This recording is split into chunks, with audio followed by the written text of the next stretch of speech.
This is my channel, Evolve with Monat. We're on the late night, and we're going to get into chapter 4. For those of you that are new here, I am a professional intuitive empath, and I received an assignment from my angels to teach about understanding intimate communion as we were in Venus retrograde.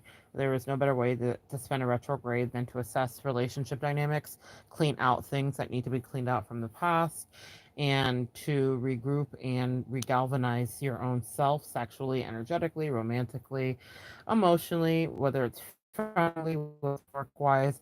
Venus retrograde tells us to slow down and do a lot of self care. So that's what I'm here for. So let's get into chapter 4 for those of you that are following along. Understanding your sexual essence. What is sexual essence? Suppose you're wearing sexy clothes that complement the shape of your body. If your business colleague looks you up and down and squeezes your ass, it would be probably a case of sexual harassment. Yeah, if your lover did the same thing, you would probably welcome it. When it comes to emotional and sexual expectations, your business colleague and your lover are not equal in your eyes. And this makes perfect sense to all of us, especially in lieu of the Me Too movement. Especially in lieu of the Me Too movement. What do you really desire from your intimate partner? Are you clear about your emotional and sexual expectations? We often put our partner to be we often expect our partner to be everyone for us, our business colleague, our lover, the parent of our children, even our friendly therapist. It doesn't work. The spark disappears. The passion peters out. Little thing about Little things about our partner begin to really annoy us. Guys, I want to speak to you about this really quickly. This is something that I've tested in both ways and in both dynamics of relationships that I've had. I once have been, and in many relationship dynamics, have tried to be someone's everything. And when I tell you the disgust that they had for me towards the end of the relationship, because that does happen. No one wants anybody to be their everything. There is a place for romance and a spark of that. In the current partnership that I enjoy with my husband, he is not all of those things for me. I outsource a lot of the things that I need. I once had a friend recommend to me, she gave great advice, I will say, and she told me that your man is not your bestie. And I was dating a guy at the time who was very feminine in his expression, even though he was totally straight, but he was like wonderful for me. And after coming off of a lot of lesbian or bisexual relationships, that worked perfectly. It was the perfect segue into men for me, dating that person. But the guy that I am with currently is a total guy's guy. He is not my therapist. He's not listening to my every problem. And for whatever reason, that works to maintain our sexual spark. I am attracted to him as a man in the way that he is a man to me. He is not my bestie. I have a bestie for bestie things, and I have a man for man things. And even in the dynamic, if you're in a same sex or a similar paired partnership, even your spouse, if it's same sex, must be that for that and something else for something else. The mistake that we make, that I have learned along my journey, is that we try to integrate and make someone be our everything, and that is an exhausting weight to carry. Partnership is something you strive for, partnership spouse will have its limitations. And when you know that, you'll probably have a healthy relationship. Message. All right.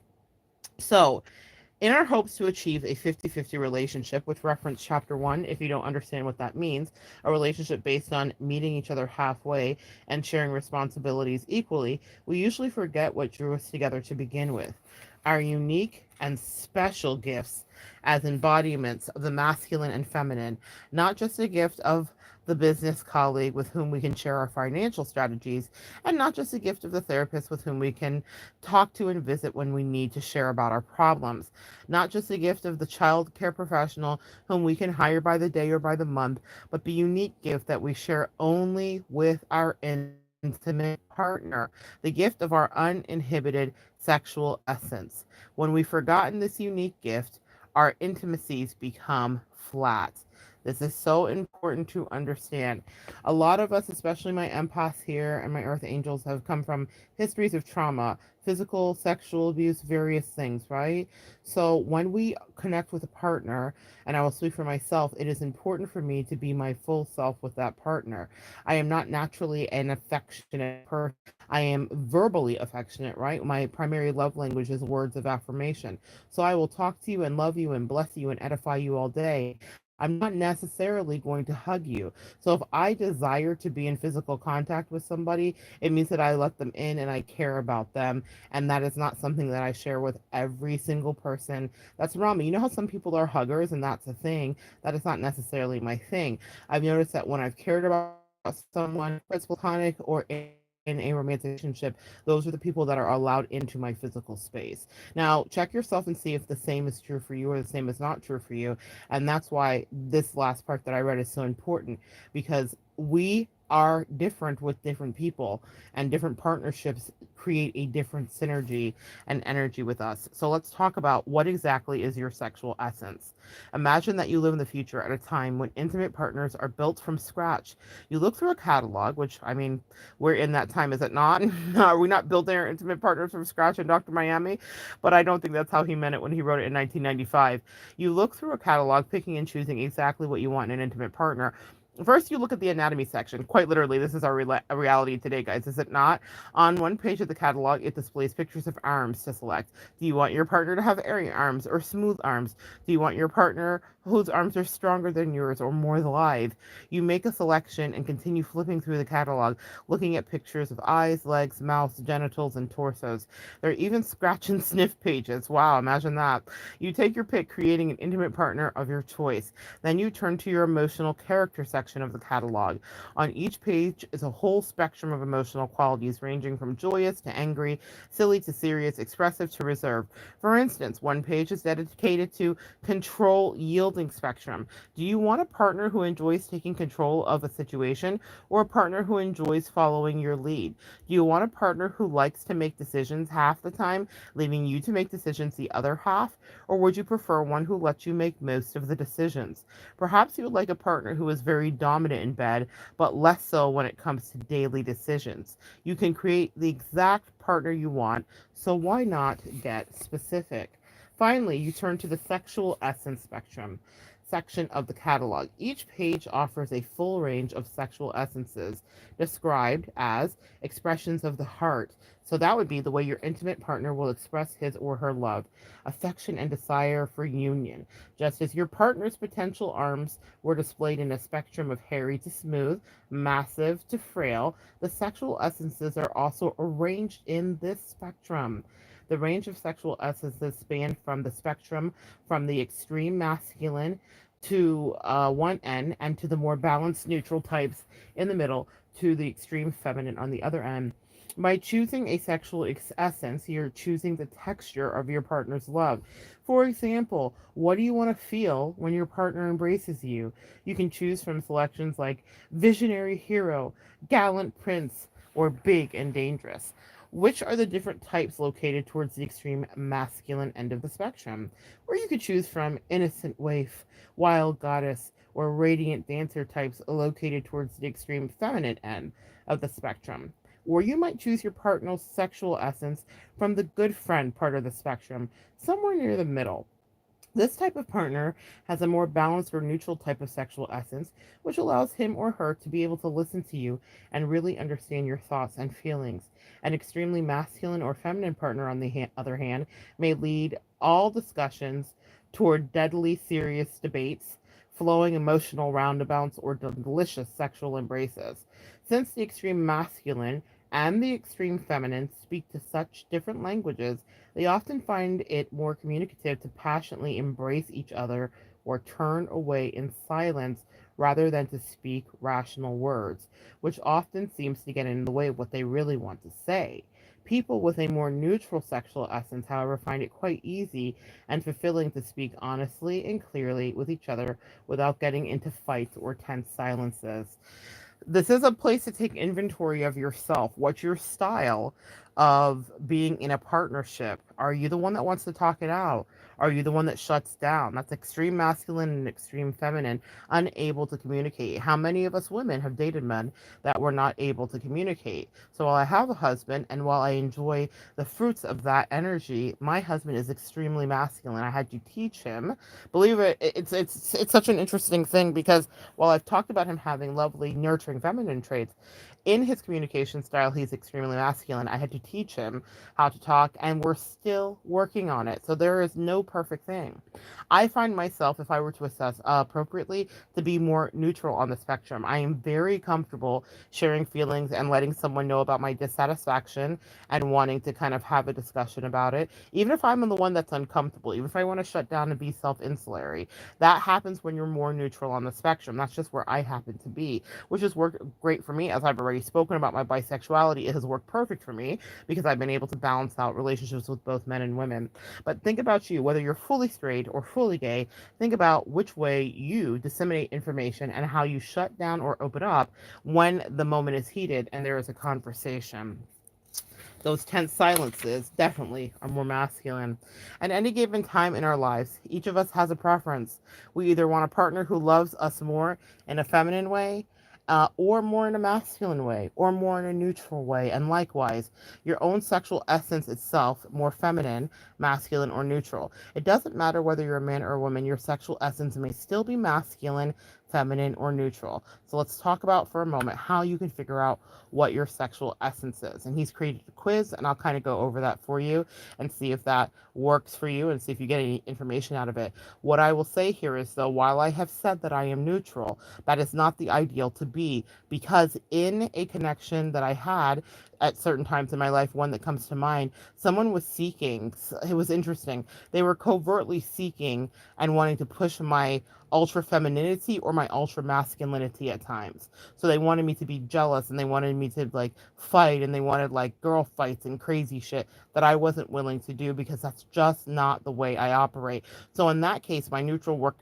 against me in the relationship because someone was seeking to elicit out of me extreme behaviors which were on the spectrum of extreme masculinity or femininity. Was I going to be territorial masculine or chase and cry feminine? You understand? And I was not willing to do either. If that's not where my sanity resides, I am more neutral. So that did not make me an ideal partner to that partner at that time. Think about whether you've wanted someone to chase after you and fight for you and make a big old fuss and have a big old drama. Then you have to understand that you were seeking a certain level of masculine or feminine energy from that person at any given moment. Let's talk about the sexual essence quiz. This simple quiz helps give you the feeling of your sexual essence. So try to answer each question as honest as possible. Guys, go get your pens and papers. As you're answering each question, imagine that you're in bed with a sensitive and sexy intimate partner with whom you trust completely. Another question: how many of us have had lovers that we've trusted completely? The key to trusting a lover completely is to trust yourself. To thine own self be true. You have to know what works for you. And it's very hard to give a full trust to a lover. Many of us have not had that experience, and that's why I wanted to teach about this. And we'll be teaching and going into other things as the years go on. And it's because I think that we need to break through the layers of intimacy and understand that there's a deeper way that we can be. So, have you trusted a partner fully enough? So, even if you've never really done it, let's imagine that you have laid in bed and trusted a partner completely. Following this quiz, it's a key to help you determine your sexual essence from the answers you've chosen. So we'll talk about what that is. So let's start. Number one, would I more often prefer that my sexual partner was A, physically stronger than I am, B, physically less stronger than I am, C, my exact strength? Get your papers and pens out, guys. I should preface that here in the beginning. Two, would I more often prefer that my sexual partner was A, physically larger than me, B, physically smaller than me, C, the exact same size as me? Three, although I may like a variety in the bedroom, I would prefer this situation more often. A, I surrender to my partner who sexually ravishes me in love. B, I sexually ravish my partner who surrenders to me. C, nobody surrenders and nobody gets ravished. You see how that neutral could kind of be boring? So that's why we lean into various modalities of our feminine and masculine energies, right? Because if nobody's getting ravished, sometimes that's never going to be fun. Everybody wants to be ravished, including masculines at times, okay? Let's go on. 4. Would it hurt me most if my partner were to say to me, A, you're looking really old and wrinkled lately. B, you're really losing your edge. You seem lost. C, you really treat men and differently from women. So what would hurt you most to hear your partner say? Number 5, I'm more often turned on when A, I give up control and let my partner be in charge sexually. B, my partner gives up control and I'm in charge sexually. C, nobody gives up control and nobody's in charge. 6, if I had to choose from one alternative, I would rather A, have a sequence of unfulfilling vocations, but a perfectly fulfilling intimacy. B, meaning have a sequence of unfulfilling jobs, but like the best lover, the best connection. B, I have a sequence of unfulfilling intimacies, but a perfectly fulfilling vocation. C, I have a sequence of partially fulfilling intimacies, but a partially fulfilling vocation. Number 7, when my partner does something that really hurts me, I most often A, emotionally close down, B, have an impulse to leave the relationship just for an evening or for a long time. This is really interesting here because we have avoidant attachment disorders and various things that we're dealing with often, especially as empaths. We are usually dealing with partners that have some level of that because we're over attached. So the codependency is very strong with us. C, do you want to discuss things rationally with my partner without closing down or wanting to leave? 8. Which sentence most accurately describes the majority of the intimate partners you've had in your life? A, my partners have tended to get upset when I gave them directions while they were driving. B, my partners have tended to change their minds about our plans based on the emotion of the moment. C, my partners have tended to be like good friends with great communication and very little misunderstandings between us. Number 9. Which statement is most true? A, my partners often seem to assume they're right about everything. B, my partners seem to like to tell me that I think that I'm right about everything and that I am flexible. Let's read that again. My partners seem to like to tell me that I think I'm right about everything and that I'm flexible. C, my partners and I have really had a discussion about who's right because it's really been an issue. And the last question, number 10. I find that my partners have been the kind of people who, A, focus while working or watching TV to the extent that they hardly notice me. That would be masculine energy. B, flow from one task to another, even while conversing very easily, although often they don't complete or finish one task before moving to another. More feminine energy, Hawaii. The first one would be New York. C, can easily talk to me while watching TV and also finish almost every task that they begin. More neutral. Here's the scoring key. If you answered mostly A's, your sexual essence is more feminine. If you answered mostly B's, your sexual essence is more masculine. If you answered mostly C's, your sexual essence is more neutral. Don't be confused if your answers were not clear cut. As you will see later, most of us have layers of false masculine and feminine energy surrounding our true sexual essence. So let's talk about this. What do men and women really want? A survey. It doesn't matter whether you're a man or a woman, your sexual essence could still be more masculine or more feminine or more neutral. You may not fully be aware of your true sexual essence, though. It may be covered up by layers and layers of mistrust. That's why the question was asked earlier. Imagine that you really trust your partner. Many of us think that we've trusted our partners, but have not been fully sexually fluid or free in our relationships or even to discuss fantasy. I listen to a lot of podcasts. Dan Savage, the Love Hour, Love Cast, I think comes to mind. And he is an activist who just talks about all kinds of things. I also was watching a forum recently with Dita Fontiste, Nina Hartley, and another sexual activist. Nina Hartley is a porn star who has done both gay and and straight porn. And she is comfortable in herself. She's married to a man, I believe, but she identifies as bisexual. And she's just one of my favorites. So you just got to be honest with you. Definitely a MILF, definitely a cougar, super hot. But what I love about her, she's a nurse as well, a actual trained RN, and she is just wicked brilliant. And I was watching and enjoying that, and she was talking about how she is fully trusted by her partner to do the work that she does. Not everybody has a chart to do sex work, so that's a whole nother message and a whole nother video for another day. But for some people, it is in their chart to delve into that. That would be eighth house stuff dealing with scorpionic energy. So what I will tell you is that when I was watching Nina Hartley, and I've always been fascinated with her, always enjoyed her work personally, but when I was watching and listening to her talk on this forum with Dita Von Teese was very reserved, and it was interesting, but Nina was expressive, and she was talking about trust and the trust that she has to have in her partnership to be able to flirt with any woman in the room, but still go home to her husband, and to be able to be open to all these sexual experiences because it is a nature of her work. She's now a sex educator as well.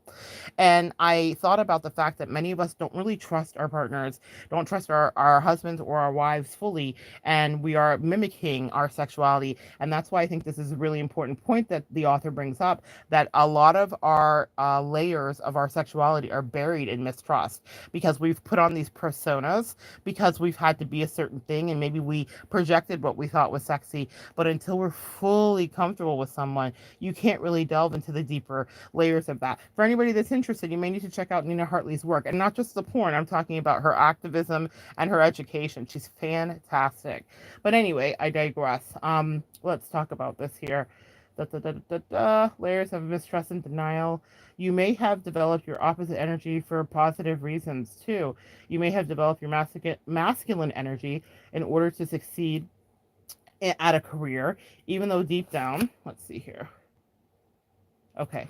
Even though deep down you have more feminine sexual essence, or you may have developed your feminine energy in order to deepen your intuition or healing ability, though deep down you have a more masculine sexual essence. Again, you guys understand that I'm so candid about that.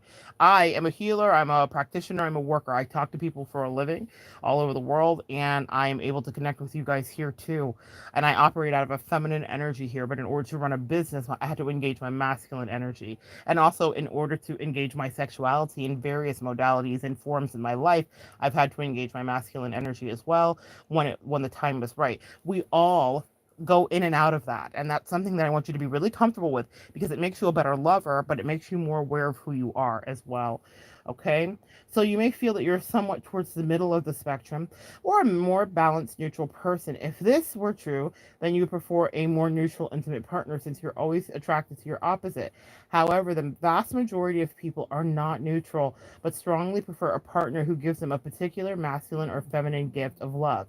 In fact, in surveys that this author has given, he says, throughout the United States, the qualities that most men want in their women are quite different from the qualities that most women want in their men. No wonder the attempts of women and men to meet halfway in their relationships often lead to such tepid results. That word tepid means boring, bland, lukewarm, okay? And that is what happens when we are not being honest about what we desire and what we need.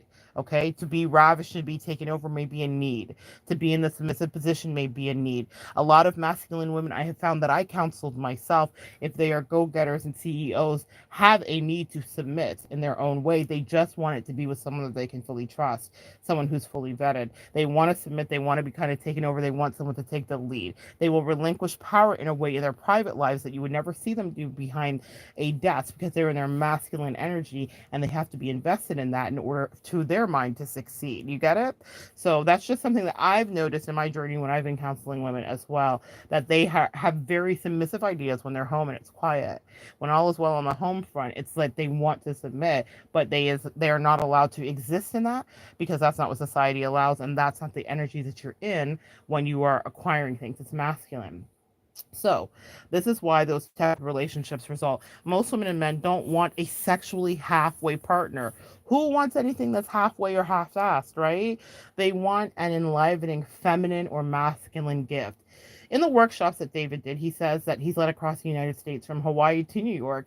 I separate the participants, putting all the men in one room and all the women in another. And then I ask each group, list 6 of the most important qualities you want in an ideal partner. This list is only of those qualities desired specifically from their intimate partners or lovers, not those gifts they would also want from their friends, parents, or coworkers. For instance, a woman may want her intimate partner to be loving, but she wants her friends and her children and her cat to be loving. So loving is not included on this list. I remind them that although their ideal partner will have many more qualities than these 6 are the qualities that they would insist on in the creation of their ideal intimate or sexual partner. Finally, and this is critical, the whole group must agree on the same qualities. Any qualities that only a few people want are not included. All the women must come to a unanimously determined list in their room, and all the men must do the same. So they need to have a consensus. After asking hundreds of educated and successful women and men to make these lists at workshops across the United States, the author says he found that the results were amazingly consistent from city to city. What emerges are lists of qualities that describe the ideal man or woman, the intimate partner or of our fantasies. These lists and qualities have very little overlap. Men and women want distinctly different qualities in their intimate partners. This is to be expected after all. Most, but not all of us, have a preference. We want to be sexually intimate with a person who is more masculine or more feminine. What exactly were the qualities that people most wanted in their intimate partners? Virtually every woman agreed that the foremost amongst the qualities that they wanted in their man were: 1, presence; 2, intelligence; 3, strength; 4, passion; 5, direction; 6, humor. Did the men want the same qualities as women? No. In fact, in 2 different cities, the men made lists that began like this: great in bed; 1, 2, great in bed; 3, great in bed. Message. All right, guys. After I reminded them that they had to choose 6 different qualities, then they laughed and rewrote their list. Men need a little bit of redirection sometimes. The qualities that men across the country wanted most in their women were beauty, sexual openness, trust of their man's direction, support of their man's vision, intelligence, radiance. Let's talk about the parallels here. I know when I'm attracted to masculine energy in women or men, I like when they have a sense of direction. I like when I feel like they can take control of a situation. It's not to say that I can't do it or that I don't. It is to say that I am turned on by those that do. My attraction levels for even partnerships that are platonic, I'm attracted to people that can take control of stuff. I feel safe when someone can make a travel plan. This is a particular trigger for me specifically. Traveling with someone shows me a lot about who they are and who they will never be. So someone that can adjust on the fly, for me in travel, I find that sexy or attractive if someone can make me feel safe in that way, especially if I'm feeling a little spun out or erratic. So I crave that energy in my masculine energy, or when it presents to me as masculine. But men like when women trust their sense of direction. So if you're operating out of feminine or masculinity, we're both wanting the same things but mirrored. Does that make sense? So that's one of the things that I noticed there. And I thought, that's really interesting. Notice that except for intelligence, the idealized qualities for men and women are entirely different. The mutual desire for intelligence may result in part from the background of the workshop participants, who are highly educated. So he does factor in his control group. For instance, these women wanted their ideal man to have a strong sense of direction.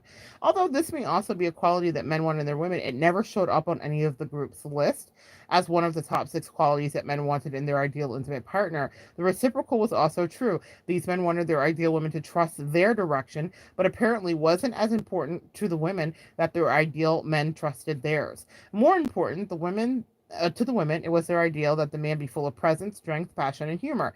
Yet these qualities never showed up on the men's wish list. Their ideal woman, in their ideal woman, men want beauty, sexual openness, healthy radiance, and a support of their man's vision. The ideal quality, y'all, it is late. The idealized qualities for men and women are not equal. At these lists, as these lists show, many of us the definitely desire, y'all. I don't know what's happening with my brain. As these lists show, many of us definitely desire some of the qualities extreme masculine or extreme feminine in our partners.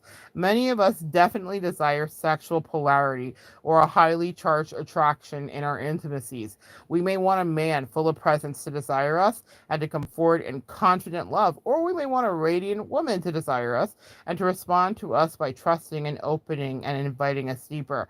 So many of us, or some of us, may want qualities of the masculine one day and of the feminine the next. But the fact is that we have any sexual desire at all, it is desire for polarity. We can go to our friends and family to get non sexual love. But this kind of love is not enough for most of us. Most of us want sexual polarity. We want to feel love transmitted in masculine or feminine ways.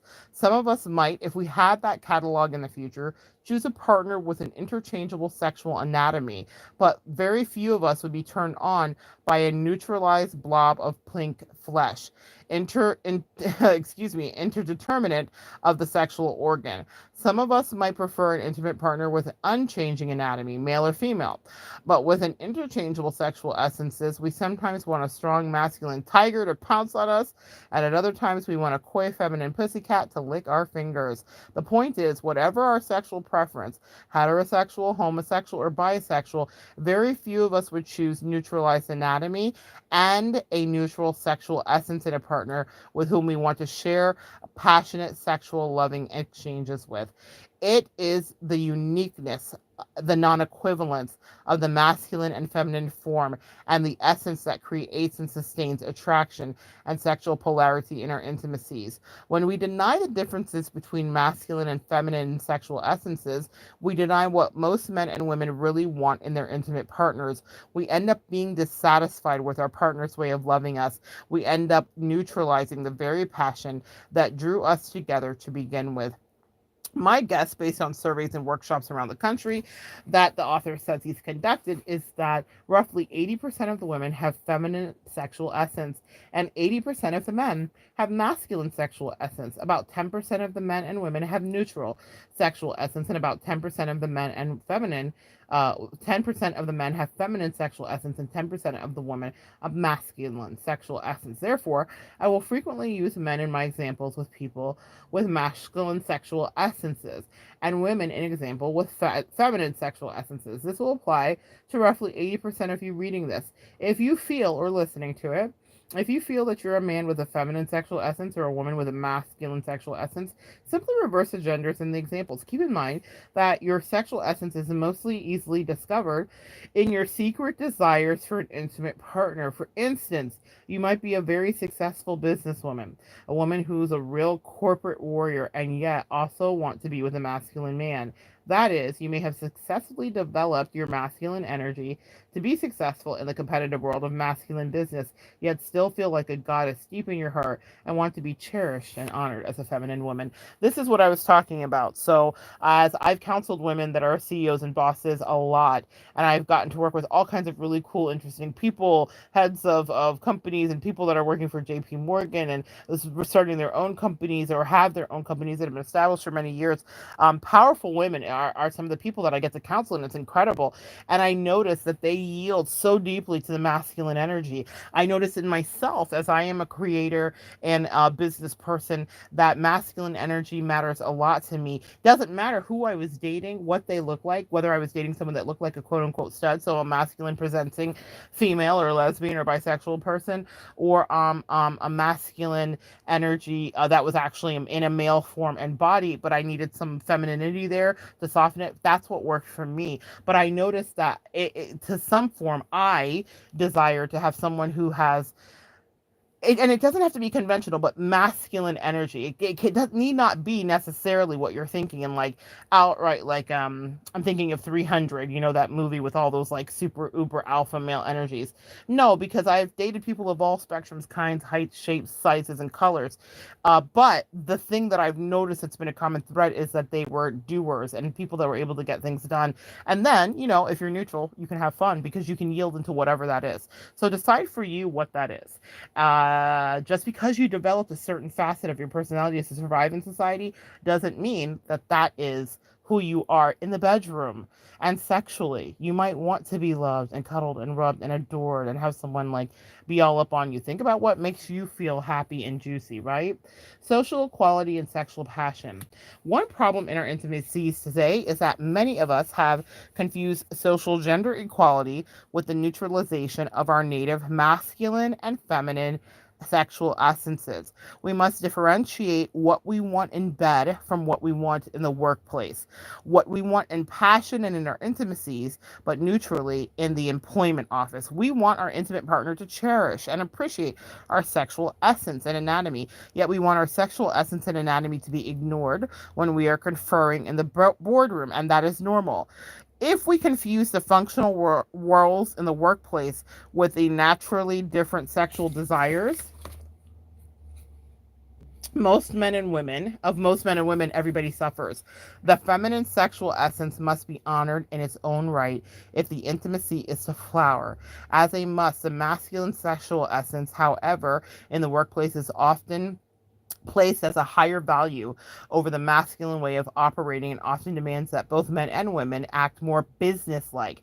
Because of this, women often hide their radiance and take on a competitive edge in order to be taken seriously. Men often suppress their language, behavior, and even sexual urges to work alongside women. Just because men and women can both wear gray suits doesn't negate the fact that each of us is a unique sexual being.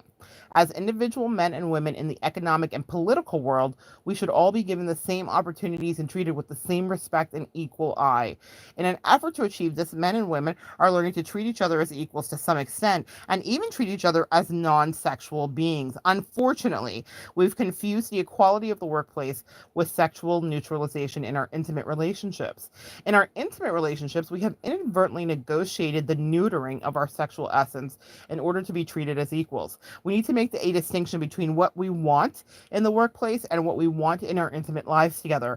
Sexual fulfillment and intimacy is not based on neutrality, but on the attractive differences, playful opposition, and pleasurable non equivalence of the masculine and feminine gifts, anatomical, emotional, and spiritual.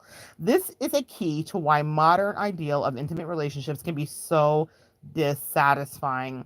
In a modern relationship in which equivalence between men and women is often emphasized, we may never receive the full gifts of masculine or feminine loving that we truly desire. This is something that I noticed in my 20s. I was dating somebody who was who later would present very ferocious masculine energy, and they were masculine even in our initial courtship and whatever, but they were very feminine. I mean, did their hair, makeup, the whole nine, like you wouldn't have caught them without flat ironing and the whole thing. But I remember being in the relationship with that woman and feeling very dissatisfied to the point where I wanted to outsource masculine energy. And this is where I really understood my bisexuality. So this is, I thought I was one thing, right? And then I realized, oh no, I actually enjoy male energy, and I get it now because I was so dissatisfied by her lack of direction and thrust, that New York energy that we talked about in chapter 3. And I found her to be lackluster. And I found that I was having to overcompensate in my masculine energy and that my needs weren't being met in my feminine energy. I know it may sound confusing, but really think about that. I think all of us have maybe come to that point, even if you're fully heterosexual. But it's something that I really paid attention to. I thought, oh, I was dissatisfied in that relationship, and I was not interested in having continued sexual interactions with her. Down the line, we stayed interacted and friends for years, but because that she didn't do it for me, because I knew that we would always come to that point in the relationship where there wasn't going to be a yin and yang or a give and flow. So that was one of the things that I learned about myself. I was like, oh, I need someone to be in masculine energy with me. And as a counter to that, because no one is perfect, right?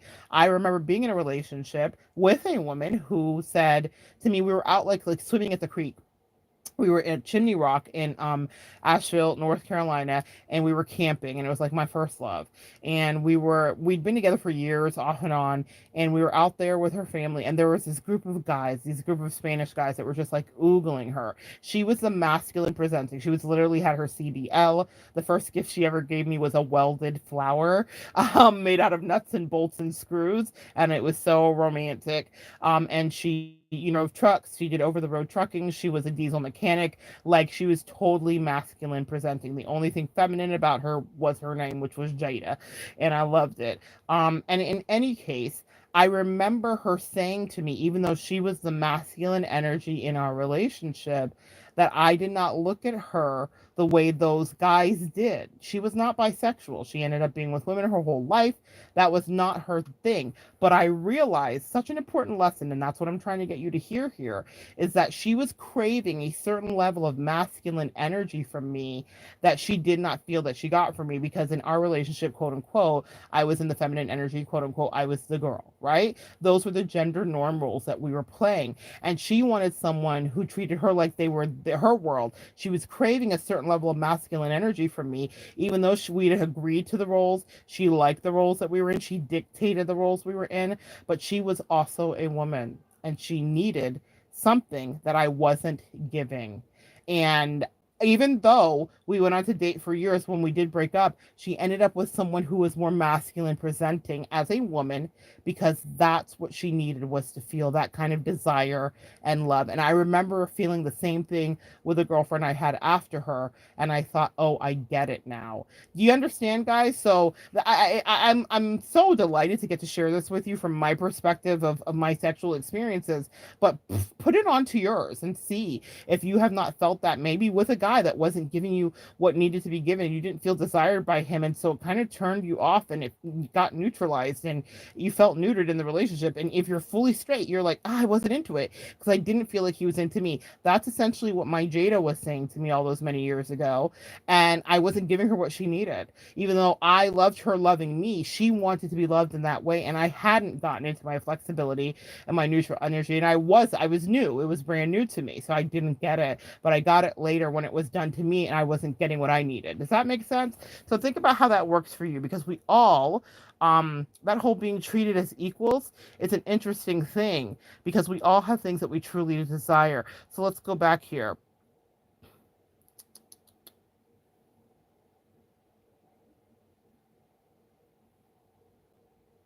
Okay. So the key is blah, blah, blah, blah.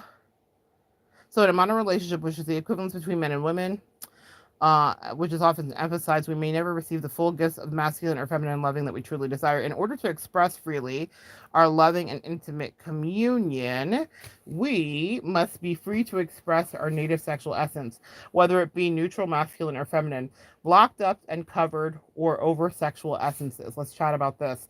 Suppose you're a woman whose sexual essence is naturally more feminine. You will lose trust in your partner if you find that he is always ambivalent and undirected, waiting for you to take the lead most of the time. In this case, your partner is waiting to follow your direction and follow your masculine sense of mission. What do you want to do tonight, you ask? I don't care. What do you want to do? He answers. If your sexual essence is actually more feminine, you will find yourself wishing your partner would take you into account and just make a decision. Your feminine essence wants to feel his masculine energy, direction, presence, and passion. You want to feel him take a stronger lead in your lives together rather than being ambiguous and unclear. I can still relate to this. I can relate to this with dating men and with dating women. So because I am very feminine in my nature, I like when someone makes decisions. I like when someone's really sure about what they're doing. It doesn't mean that I don't want to weigh in. It just means that I get very frustrated, and I have, even with my husband, I know there have been times where I've been like, I really want you to make a decision. I had to teach him to love me in the way that I needed to be, so that I felt like he was taking masculine energy to the height that I needed it and to the degree that I needed it. Because yes, I am a boss in so many ways, but there are some days where I don't want to make that decision and where I just want him to make a decision. And so the wishy-washiness of that. Now, here's the thing. It's kind of built in for my life. It fits me just right because of my sexuality and my nature. It would make sense to me that I have a partner that might not always be that fully, but I needed some of that at least in order to feel satisfied. So think about how that feels close to you. And this is another thing. If you feel like you're dating someone who's like a 12-year-old or emotionally like unavailable or whatever the case may be, that's going to be a turnoff for you because they're not operating out of their masculinity. So when you find yourself not wanting to be intimate or whatever the case may be with someone who's not taking control of their life, that's why. Does that make sense? Because you reside deeply in your femininity and you might have cultivated a masculine side of yourself, but you do not want to be the person that's always leading that because that's not comfortable for feminine. We want someone to, at some point, take control. My women's lib professor would kill me to hear me say this, but you guys get what I'm saying, right? Let's carry on. However, if your natural feminine essence is covered over by your masculine energy, you will attract a partner who is polarized by your masculine energy. Masculine and feminine energies always attract your reciprocal. If you're putting out masculine energy, you'll attract a man who puts out feminine energy. You will attract a partner who lacks a strong directionality, presence, and confidence. He may be initially radiant and intuitive, but his life will be ambiguous and undirected, and therefore he will be attracted to your masculine energy. Message, let's talk about this. He will be attracted to your masculine energy. I've counseled so many people through this, but then he will begin to resent your masculine energy because it's something that he covets and wishes he had, but also because he will see you as becoming bossy or shrill. These are words, right? Bossy, bitchy, shrill, drill sergeant, whatever the case may be. He will say that about your masculine energy. You have done it as maybe a compensation or done it as a way to get through society, but when you attract that person that is your reciprocal, they will resent that masculinity if it's not residing firmly in he. Does that make sense, guys? So this is why we get to those points in relationships where like it all was, it reminds me of the song, it was all good just a week ago. And then later in life, you're like, why don't I like this guy or girl, depending on what your preference is? And it's because they are no longer existing in that directionality, that ambiguous kind of like no vertebrae, no spine, kind of jelly blob like milk toast energy is such a turnoff, especially since you developed or maybe even overdeveloped your masculinity. So you're like, whoa, broski, what's good here? And then there will be no sexuality, no sexual intimacy, no desire, no need to connect and copulate. You guys get it? Let's carry on. If you find that you are repeatedly disappointed that the men or the women you attract are somewhat weak or lost, unable to completely follow through with what they start, wishy-washy, or threatened by your success, then you're probably animating more masculine energy than is true of your sexual essence. Message.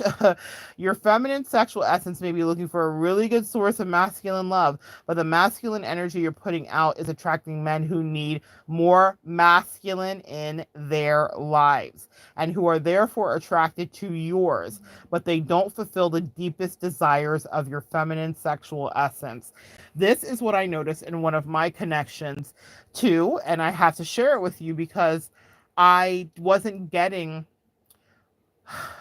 the person acted with masculine energy. They wanted to go out, they wanted to be free, they wanted all the things. But I was like, y'all, can we just talk? It's not a person in my life anymore. They don't exist. But I was like, you're a loser. And I was really turned off by that. I was turned off by the wishy-washiness. I was turned off by the lack of loyalty. I was turned off by the lack of directionality.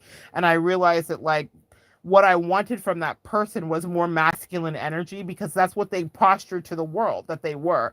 But the truth of the matter is they were not that at all. What they were is someone who was ultimately wishy-washy and who wanted to be controlled, who resided deeply in their femininity, and that was the mask of their sexuality. It was a really interesting kind of, it was like a bait and switch. Have any of you guys ever dealt with a bait and switch? Ever felt like you got like one thing and then it was like a total another thing?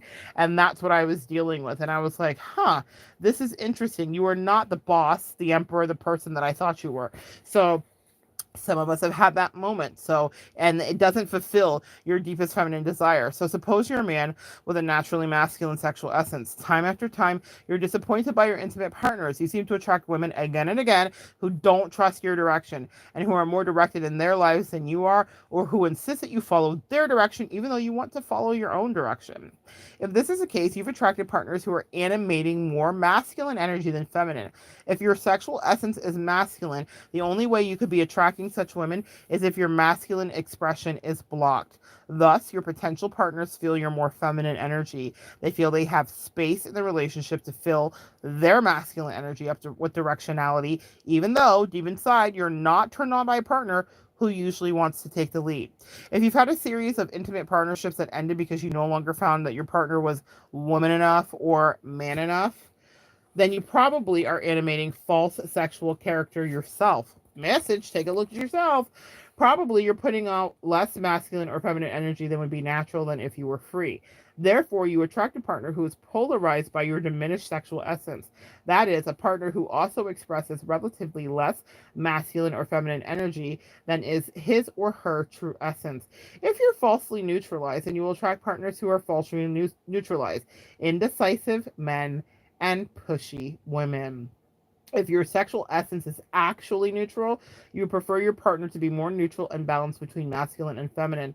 For instance, you will enjoy following your partner's strong lead half the time, and you will equally enjoy providing a strong lead for your partner to follow half the time. If you have a neutral sexual essence, this kind of relationship this is the kind of relationship that you most want, that will turn you on sexually the most. It will inspire love, passion, and gratitude in your intimate life. But if you have a more feminine or masculine essence, you will find yourself yearning to be ravished by, or to be the ravisher of your intimate partner. Safe and neutral discussions by themselves just won't do. This is such a powerful thing to understand about yourself, guys. Are you neutral? Are you masculine? Are you feminine? Really take some time and be introspective about that, because that's where the bedrock, that's the seat of good sex, is to know what you really want, because it's how you're going to express yourself in the relationship. And really, sex starts with our foreplay, our mind. It's not about, I'm talking sexual foreplay and fingers and touching and licking. I'm talking about connecting, flirting, making yourself available emotionally, yielding to your man or your woman, depending on what is your sexual essence and femininity or masculinity. As I've discussed, being a neutral partner, and that's why I think my sexual preference works for me so well, is because I can groundswell or recede depending on who or what I'm with, and I read what my partner may need. But also, the question about being a good lover is, what do you need to exist? So it's not just about reading the other people. As empaths, and let's put the synonym there if you're not healed, codependents, we're really good at feeling out what our partner needs. But what do you need to feel? And that's the question that I really had to ask myself. There are times when I want to be ravished or be the ravisher, depending, and I express that differently with different partners. However, I always took a baseline, and I want you to do the same for you. What does your masculine or feminine energy lead you to? And what leads you to the most satisfaction? Let's carry on. Attracting an appropriate partner. Message, message, message. We all need this class. Regardless of your sexual essence, you may have spent some time developing your masculine energy to accomplish goals, or your feminine energy to contact your hidden emotions. This is a positive step to become whole by developing both masculine and feminine energies. However, if you want to attract a partner who will complement your native sexual essence, you must learn to let go of the more superficial masculine or feminine skills and relax into your deep core, the heart of your intimate true desires. If you always put out more masculine or feminine energy than is true of you, you will attract partners who need you to be more masculine or feminine than is true of you. You can always attract the kind of partner you really want if the energy you put out in intimacy is true to your native sexual essence. We should keep the success and sensitivity we may have developed as we mature in our lives. We should keep it. But we should also learn to relax into and offer gifts from our natural sexual essence if we want to attract partners who appreciate our native gifts. Native meaning natural to you, meaning organic, meaning your truth, rather than our more superficially acquired gifts. Otherwise, if we don't allow our true sexual essence to shine, our partners will tend to complain that what we give them is not enough, that we are not masculine enough or feminine enough, or we will feel always this way about our partners.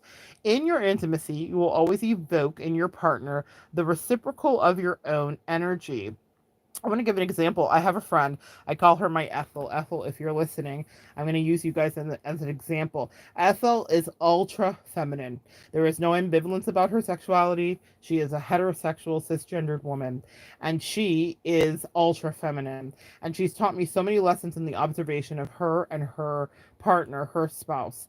And one of the things that I love about Ethel is that she connects with her partner, and she says that they may need some skin to skin time. She understands exactly how masculine her partner is. Her masculine energy, her male partner, masculine, very alpha masculine, very old fashioned, very 1950s Mad Men masculine energy, is incredibly wicked smart, was a world renowned sharpshooter, like won awards all over the world, studied all kinds of things. I'm thinking Jacques Cousteau, has this rich development of history and marine history and things of that nature, and just a really fascinating, interesting guy. I think he was also former military. So this guy is very ordered, very directional, very masculine, and she knows exactly how to melt into him.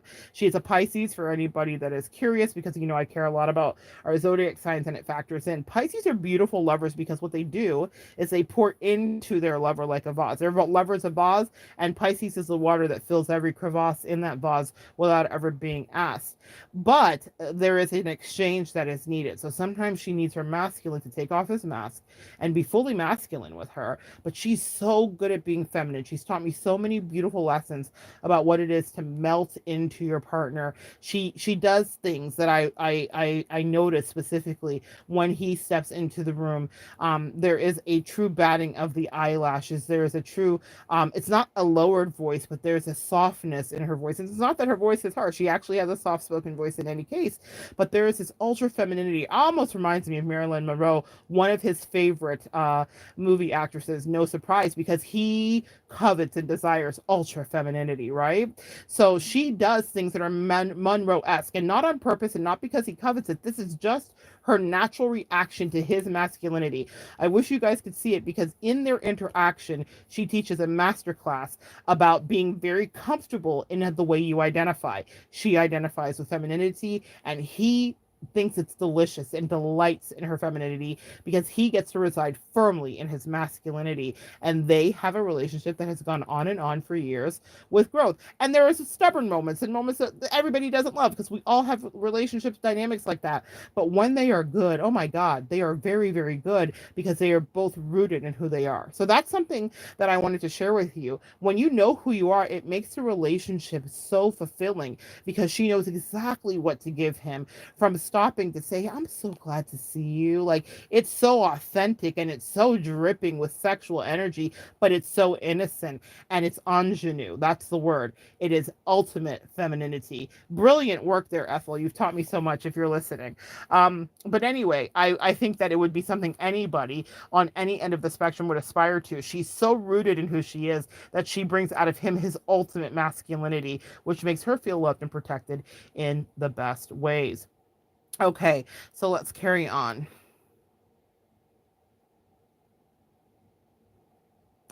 We should keep this up.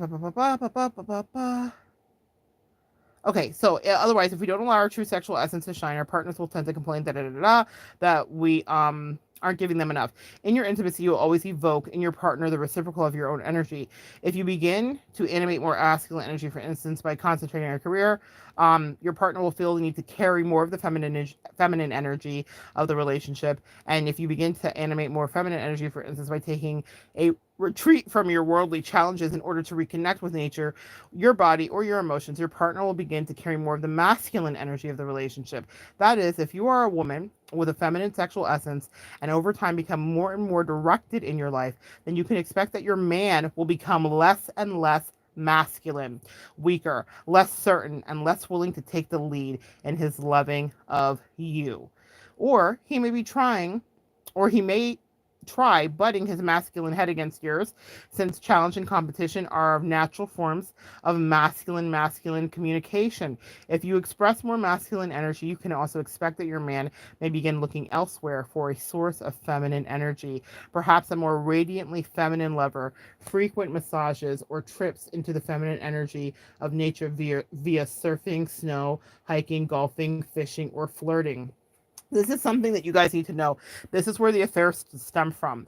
It's not because you hate your partner, it's that you're not getting fulfilled in the way that you once were from them, in the way that you once thought that you were. I've shared candidly here with you guys, that in a relationship dynamic that I had, I was becoming more directional, very masculine, very focused on my career.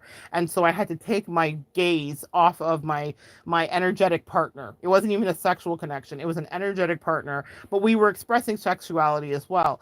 And one of the things that I noticed that happened in that is that that partner, she gravitated to someone who was more feminine, who was more in distress, who was a damsel, who needed help, all of the things. And it was because I had become very masculine and focused. And that was her role with me, meaning she was the one with directionality. She was the one that got to boss me around. She was the one that got to tell me what to do, because that's how I alleviated my stress with my intimate partners, as I've shared with you, right? So when I'm focused like that, I like somebody who could take the lead a little bit. Everybody desires that. It's a natural, neutral balance. So in any case, I watched that happen, and she gravitated to someone that was ultra feminine in so many ways, and I just didn't understand it. But I do understand it now that I've studied it and gone over it, and also that some things are just meant to happen. But it was a really interesting study. Again, it wasn't so much about hurt. I got to study it like anthropologically. I was really observing our human behavior, and I totally got it. She needed to feel whatever excitement and love and desire that she felt, even though she was controlling in and of itself in our relationship, in our partnership. It was kind of like a no-win situation, guys. But I will say that if I could dissect that part, I thought that would. I'm real balanced. Fair is fair. With Libra falling in my chart the way it does, fair is fair. So I got that. I was like, yeah, that totally makes sense. I totally get why you gravitated to something that felt more feminine, because I was in masculine energy of acquisition. I'm about to conquer the world. I'm going to be the best at what I do. And when that happens, the femininity drains out of you because you have to focus. So that's just something to think about, especially if you've ever dealt with an affair and you're like, why did he go over there? And what happened? And I don't understand. Something happened where there was a shift, and you want to pay attention to it. The same thing is true. If you're really focused on your career and feminine energy, you're dating a man. Let's say you're dating a heterosexual man, or you're married to a heterosexual man. The more successful you become, the more they retreat into their weird femininity. When I say weird, meaning it's abnormal to you, because that's not what you got. It's a bait and switch.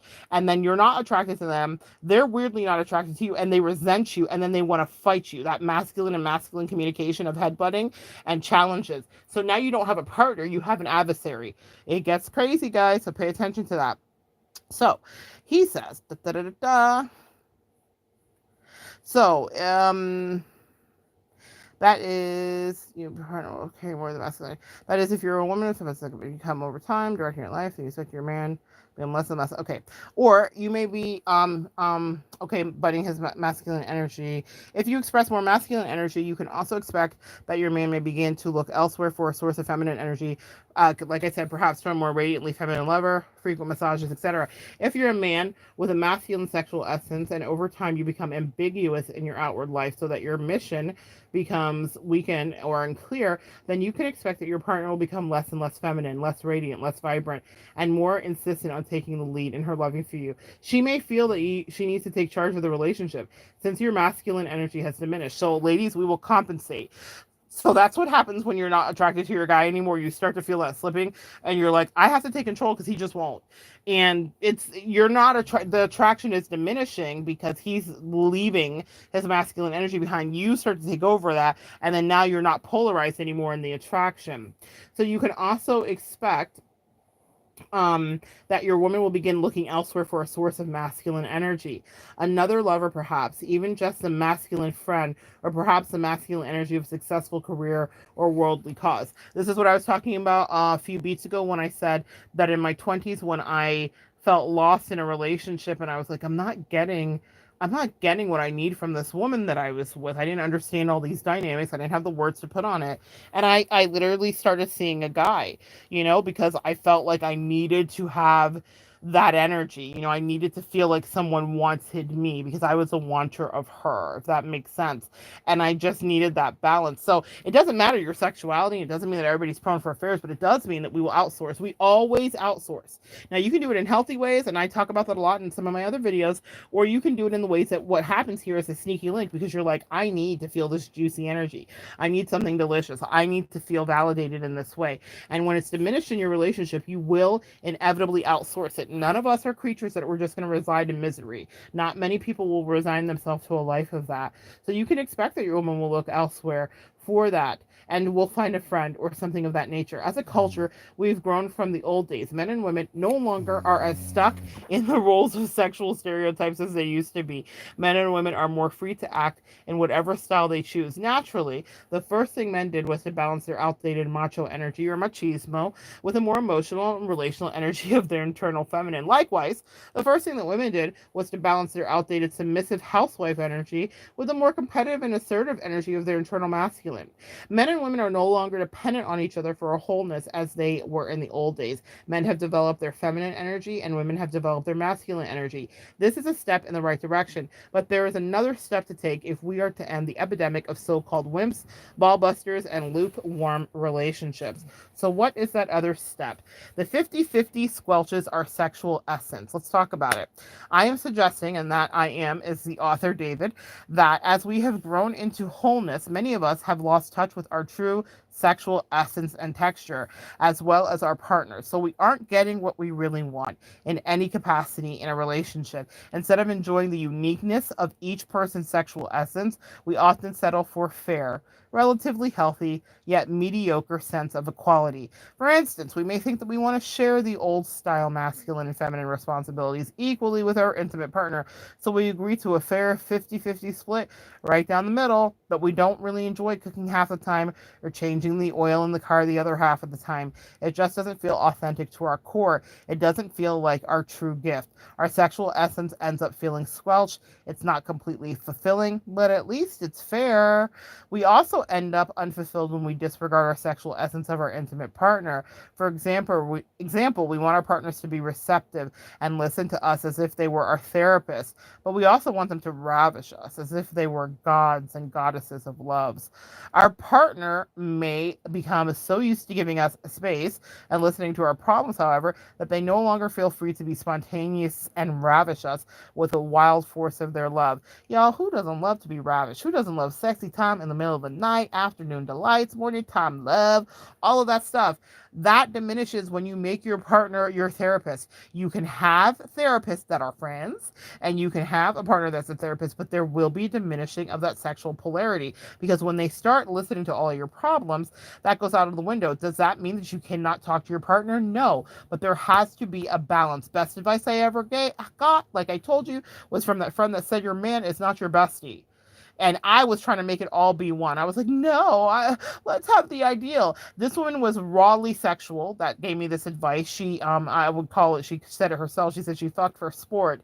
And she did. She took full agency of her sexual energy. She owned her agency, and I respected her for it. And she taught me so much about it. That was not my way, but she broke open my mind and shifted my paradigm regarding sexuality and relationships. You know, even though she was a straight woman, I realized like she was absolutely right. I was emasculating my partners, men and women, by trying to make them my everything. And that's why I really found the importance of a bestie, a good old therapist, maybe a couple of three of those things. I have several levels of outsourcing now because my man's not my bestie. My man is my man. And that means that the ravishing can still happen. Does that make sense? Pay attention. That's an important thing that we forget. We all want to like enmesh our person into one amazing being. And also, coming from bisexual and lesbian relationships, there's this full total enmeshment. And that's a whole video for another day. It's kind of a joke, like, yet lesbians U-Haul, they're immediately enmeshed. They're immediately each other's everything. They're their best friend. They're their favorite clothes bringer. They're their fucker. They're all the things. You can't be all the things. And that's why lesbian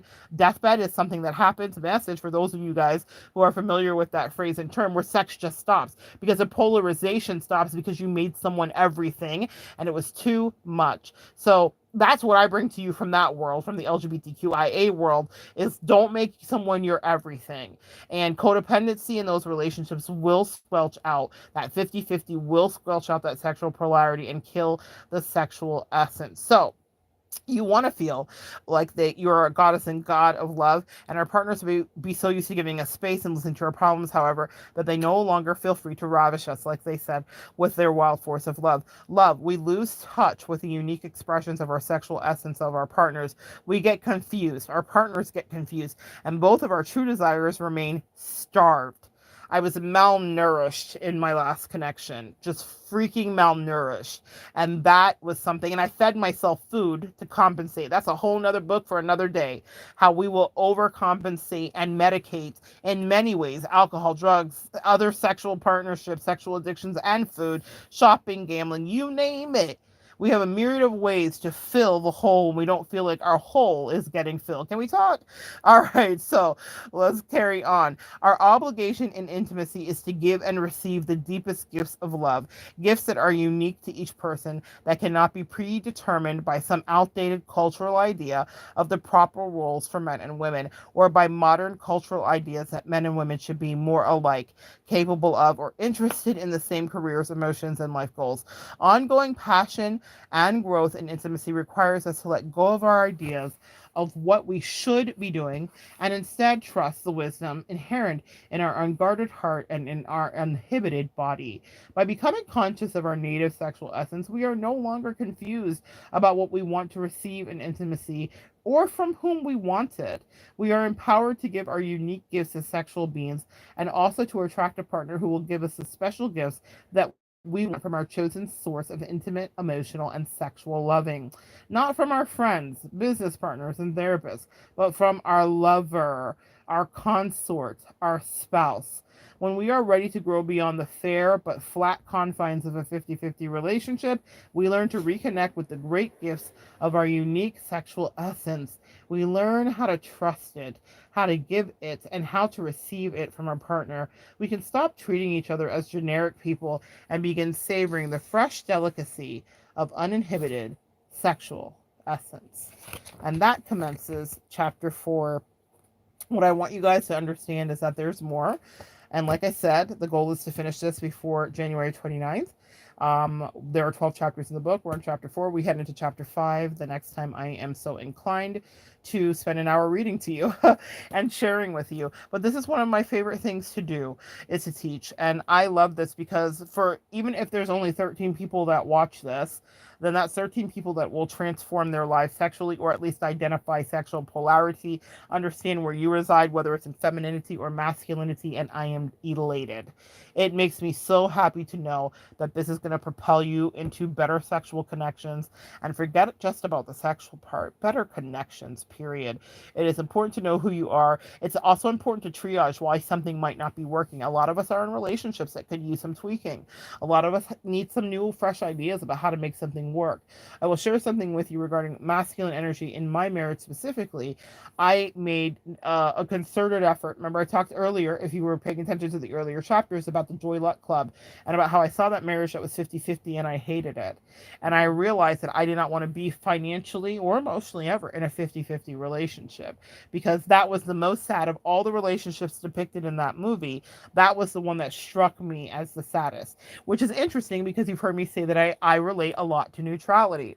But with my man, my cisgendered, heterosexual mate, my partner, my husband, I made lines of delineation financially that made me feel more feminine and put him in his masculine. I told him, yes, there was my masculine energy dictating what I presumed that his masculine energy would be, or what I was comfortable with, or what I would or wouldn't accept. You are allowed to negotiate. That's something I learned from one of my dear sweet soulmates, and the captain. And the captain taught me about negotiation in relationship, because it is transactional. This is a business when it comes down to it. And so he was a masculine teaching me how to negotiate. And that's interesting, but I used it with my feminine energy. That doesn't mean that I make my husband do anything, but I knew regarding our bills and our lifestyle and our finances what would make me feel loved, feminine, cared for, and cared about, And so I said, this is what it is, and this is what it can't be, and what's comfortable for you, because I'm willing to give you what you need too. And he was pushing for more neutrality in that area, but I knew that in order for our sexual polarity to exist, that I had to make it clear what I could not miss, which was not feeling in a certain way loved or taken care of. And here's the funny thing about that. Life is funny with money. and that money, and men and women specifically, there can be all kinds of issues when you make money or make less money or more money. There's a whole debate about that. But I knew that no matter what our financial income and dynamics, no matter how it looked for him or how it looked for me, and my angels let me know how it would be for me eventually, they said you must maintain his masculinity in this area, and this will be his responsibility. And because of that, it helped balance us in an amazing way. Maybe somebody needed to hear that. It is okay to I'm gonna say make your man pay, but I don't just mean that in any kind of like just actually. I mean in always. It's okay to make them pay with their masculinity. And I don't just mean financially, but that's how that showed up for us, because my angel said your career and your trajectories got a lot of masculine energy over it, and you could very easily emasculate your partner. So there are things that you let him know that he owns it, that he's taking care of it, that he's in control of it, and you never take that dynamic from him, no matter what your bank accounts look like as life goes on. That was what I needed to do in order to stay balanced and feel my feminine energy and allow him to reside in his masculine energy. What works for you? So in all of our relationships, if one partner is taking over specifically with money, that's a big trigger for us. You can feel emasculated, even with women, because with women there's a 50-50 dating principle, right? So if I'm dating a woman, then there's a 50-50 dating principle of how things should be. But even in that, someone leaned more into the masculine or feminine energy, and also to the gender norms and roles and ideals that we have societally assumed. So pay attention to what works for you, and see if you are dating a man and you're in a heterosexual relationship, was there an imbalance with finances? Because that can cause a great rift and neutralize and then diminish completely sexual polarity. All right? Message. All right, guys. So good to share some energy with you. I feel like I have just gone on and on. There are some questions here. Let's see. Swirl 3601 says, I'm a heterosexual woman with extremely masculine energy. I'm not sure what to do with that. Can you describe what a feminine man is like? Oh, wow. Sounds like I'm screwed. No, you're not screwed. That's hilarious. You're not screwed. So a feminine man. Okay, so I dated a feminine man, and that meant that he listened to all of my problems. That meant that he remembered all the names of the girlfriends that I had issues with. This was like in my late 20s, right? That means that he was super loving. That means that when I was shut down in a masculine energy, like you, because I operate out of a lot of masculine energy too, when I was shut down, he would say to me, my darling, the best people in my life have called me darling, okay? He would say to me, my darling, do you not realize how you're behaving? Which is totally not masculine energy, because masculine energy would be shut down. That's what I was doing. So you're not screwed. God will absolutely send along, the universe will absolutely send along someone who loves you, right? So that you can be aware. So he showed me my behavior and how I was in masculine energy. And he was very feminine to me. He was a total man, not a gay bone in his body, meaning, and that's not to say that gay men are not men totally. You understand what I'm saying? But meaning he had no desire. On the Kinsey scale, he would have been mostly heterosexual, or if not totally heterosexual.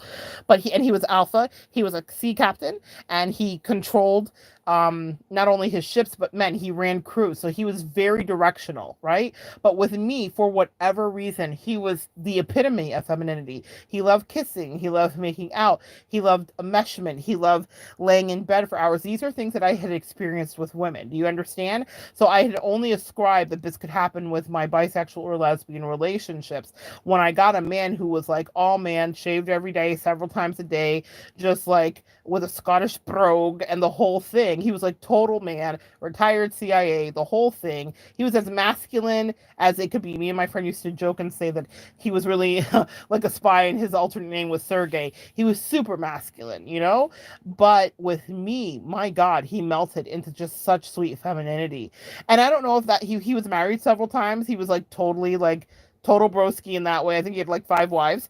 And he was married several times. But for whatever reason, our dynamic was that he was so loving to me. I don't know if he was loving to his wives in that type of way. I don't know if it was the age that he was at. But I even remember having girlfriends opine like, oh my gosh, you dating Jan is like dating a lesbian. It's like you're with a woman. It's like crazy. Not that he was effeminate or anything, but he loved me. He waited on me. I remember being in his home in the afternoon and him offering to make me tea. Also something that he liked done for him. So he liked for me to be in my femininity with him. But there was points in our relationship where he was beautiful with me, patient with me, made love to me. It wasn't just all roguish, manly masculinity, though those moments happened too. He was very masculine. It was very masculine, but the more that he fell in love with me, the more that he did do these beautiful feminine things like connecting with me. He was an Aquarius energy, and Aquariuses tend to be very aloof. So I knew that those connections with me, they compartmentalize very well, they're very aloof.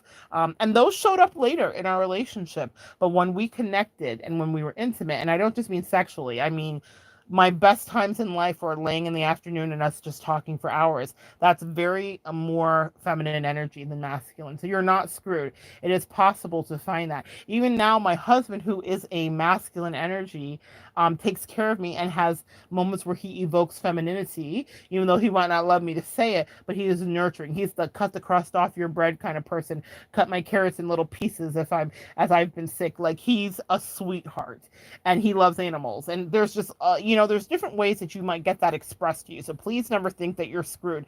He's an Ultraman man. He's not going to talk to me about a lot of things. He is not like the Jan that I was with, who was super loving to me and just enveloped me and would talk to me and all of those things. It was a beautiful transition for me. God knew exactly what he was doing to transition me into deeper connections with men, because he gave me someone who, as my friends joke, was more like a lesbian. And in that way he was, which is so funny because it so countered his behavior and his energy with being a sea captain, with running businesses, with being an entrepreneur, with having multiple homes all across the world, with building things. He was a carpenter as well. He was like ultra masculine, super smart, engineer, everything. But spoke multiple languages. I think you guys have heard me talk about him, but there was something about him. His directionality was brilliant. I love that with him. But there was something about him when he was in love. He was yielding, at least with me. He was yielding. He was sweet. He was soft. He was emotionally available. I could talk to him about anything. So yes, that's what being with a feminine man is like. But that can get really frustrating because he had a really good balance of it. He had great directionality. He had a brilliant career. He went after everything he wanted. He succeeded and excelled in everything he ever put his mind to. The thing about it is that when you have, and I've heard other practitioners talk about this, when you have a man who resides too much in their feminine energy and you're masculine, you will get frustrated because you'll find yourself making a lot of the decisions, or you might be ambivalent. Like, let's say you do rest into your feminine energy, not a lot will get done. One of my favorite practitioners talks about that. Like, she was with a guy that had feminine energy and nothing got done. They just like lazed about all day and gained weight, and it was just like whatever. Fortunately, this guy that I was with had such a beautiful balance. But what I needed was that nurturing. I needed that connection because it's what I was used to coming from women. And so when I was with him, I was like, oh wow, this is possible. That is not my husband now, which is so interesting to me. But my husband, like I said, still expresses in his way when I need it in the places I need it, femininity, which is nurturing. It's not necessarily his love language is acts of service. So that's how he expresses it. It's not words and it's not cuddly and it's not all of that. My husband loves me because of what he does, how he behaves with me, and how he takes care of me. That's how he expresses it. There is still femininity there. I would say, though, that with Jan, Captain Jan, he was more of a feminine expression with me. It was the sweetest, most divine love, a soulmate connection, if ever there was. So what I will say for you is do not think you're screwed just because you have that. You will naturally gravitate to what is the right balance for you. But I want to make sure that your masculine energy is not just a cover, if that's who you really are. Because like I said, a lot of masculine people, masculine energies, will seek to have people that they can yield their power to when the lights go off. And I'm not just talking about sexually, but I mean like intimately at night, in the quiet of the home and life. So if that's something to ask yourself, do you like taking charge of everything? Or are you on some level desiring to yield power and control for a moment or for moments to someone who has great directionality? So you got to be honest with yourself. I would listen to the quiz, take the quiz and see where you fall on the spectrum. Are you more masculine, feminine, or neutral? A, B, or C? It's 10 questions, very simple answers you can figure out for yourself. And I gave the key there if you go back and listen. All right, so good to share some energy with you guys. I'm going to hop off here and get my life. It is 4:30 in the morning, but I wanted to get this done for you. I love you guys so much. Come back and join me next time, and we will continue to evolve together. Oh, you're so welcome. Oh my goodness, you are so welcome. Thank you. I love people with fantastic manners and gratitude. I try to practice gratitude all the time. Thank you for even being here and listening at this crazy hour. I am so grateful. And I can't wait to see what happens as we go through the rest of the chapters. And next time we chat, and if you pop up in a live, I can't wait to hear if you've decided where your masculinity or femininity resides. Even if you think you're more masculine, really think about that. It doesn't mean I'm trying to change you. It just means I want you to get to know you. All right. Come back and join me next time and we'll continue to evolve together.